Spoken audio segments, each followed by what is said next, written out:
I don't know why I'm recording this.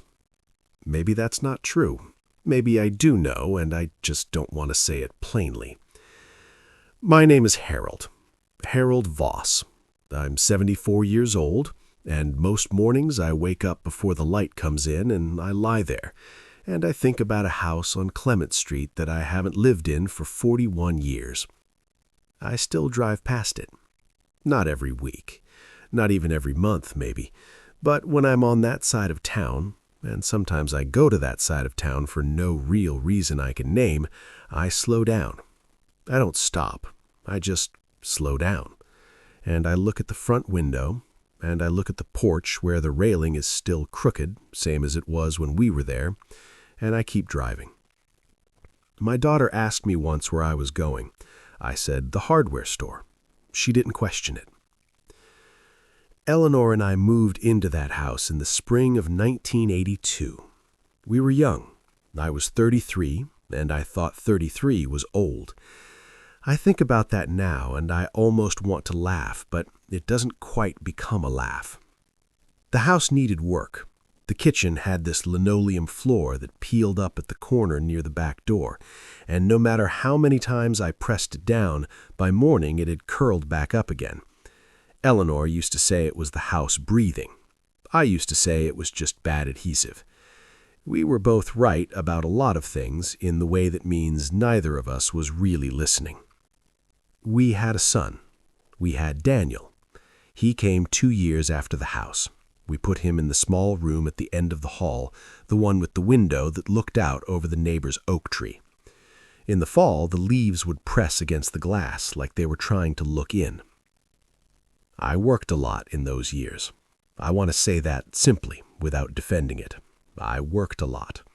I truly believed, that the working was the loving, that coming home tired meant I had given something real that day, that a full refrigerator and a paid mortgage was a language anyone could read.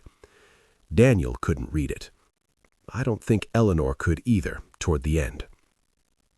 There's a particular evening I returned to more than I should. It was a Tuesday. I know it was a Tuesday because Eleanor had her ceramics class on Tuesday evenings, and she had asked me specifically to be home by 6 so Daniel wouldn't be alone. He was 9. He wasn't afraid of being alone, but she wanted me there. I got home at 8:45. I'd had a thing at work. I don't even remember what the thing was now. I remember the fluorescent lights in the conference room. I remember someone's bad coffee in a styrofoam cup. I don't remember what was decided or what was said, or why any of it required me to stay until 8:45. Daniel was in bed. Eleanor was sitting at the kitchen table with a cup of tea she hadn't touched.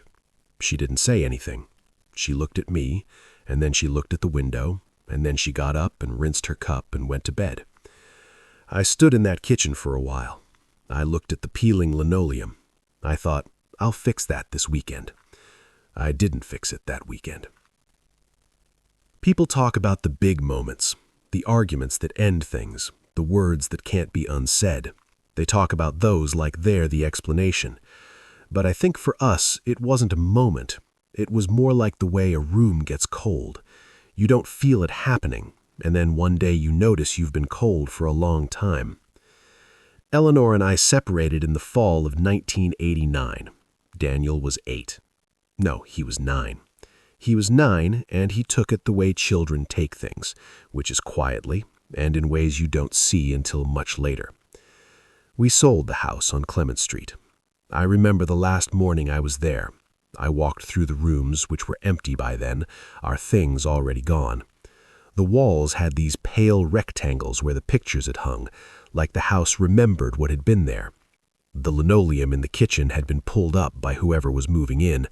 The floor underneath was plain wood, plain and unremarkable. I stood in Daniel's room for a while, the window with the oak tree. The leaves were starting to turn. I thought, I'll remember this. And I have. That's the trouble. I have. Daniel is 41 now. We talk.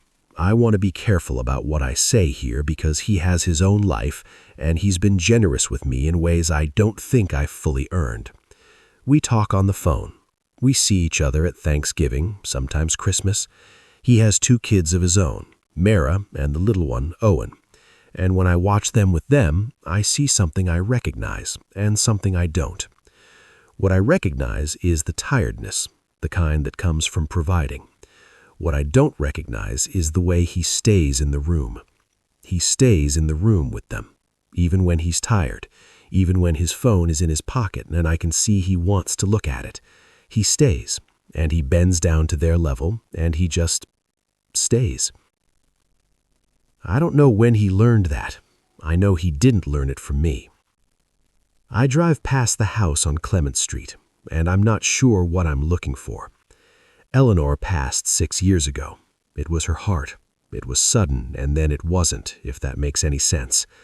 The doctors said sudden, but there had been signs, smaller things for a couple of years. She had remarried a man named Gerald who was decent and steady and nothing like me, and I was glad for her, genuinely, though gladness and the grief sat in me like 2 people sharing a bench who don't know each other. I went to the service. Daniel was there. We stood next to each other for a while without speaking. At some point, he put his hand on my shoulder, just for a moment. I have thought about that gesture more times than I can count. There's something I've been trying to find the words for, and I don't know if I'm going to find them today. It has to do with the house, with driving past it. I think for a long time I believed the house held something I had left behind, some version of us that was still intact in there, behind those walls, in the room with the oak tree window, in the kitchen with the peeling floor. Like if I drove past enough times I might catch a glimpse of it, the life that had been possible. But I'm 74 now, and I think I've been wrong about that. I don't think anything is left in the house. I think whatever I'm driving past is inside the car with me. If you're watching this, and I don't know why you would be, but if you are, I'm not telling you anything. I don't have anything to tell. I just had this thing I needed to say out loud, I think, before it got harder to say. The house on Clement Street has new owners now. They painted the porch. The railing is still crooked. Maybe they don't notice. Maybe they will one day, and they'll press their hand against it and feel all the years in the wood. I hope they stay in the room. That's all. I just hope they stay in the room.